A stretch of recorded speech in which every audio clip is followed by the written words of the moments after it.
গরুর বট বা খাসির বট এভাবে আপনারা সারা বছরও রেখে দিতে পারেন।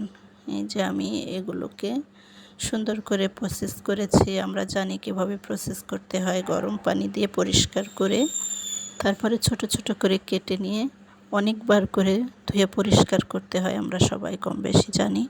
তো তারপরে এই যে ছোট ছোট টুকরো করে আমি লবণ আর হলুদ আর অল্প একটু সরিষার তেল দিয়েছি, যাতে ভুঁড়ির বা বটের একটা স্মেল থাকে। অনেকেই এটা পছন্দ করে না, তার জন্য তেলটা দিলে এই স্মেলটা থাকে না।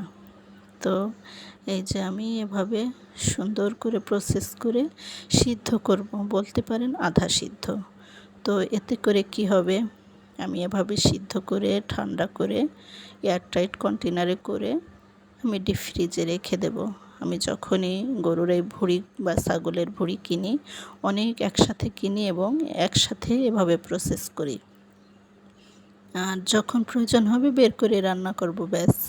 আর রান্নার সময়টা ঝামেলাও হবে না, আর এভাবে সিদ্ধ থাকলে ঝটপট আপনি বের করে রান্না করতে পারবেন। তো অবশ্যই ভালো লাগলে শেয়ার করে অন্যকে দেখার সুযোগ করে দিবেন।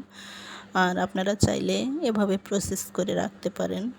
এই যে যেভাবে আমি রাইস কুকারে দিয়েছি, আপনারা চুলায়ও এটা করতে পারেন, সমস্যা নেই। তো একেবারে পানি থাকবে না, ঝরঝরা করে একেবারে শুকিয়ে নেবেন। তারপরে এটাকে ঠান্ডা করে এয়ারটাইট কন্টেনারে করে রেখে দেবেন। এমনকি সারা বছরও এভাবে প্রসেস করে খাওয়া যায়।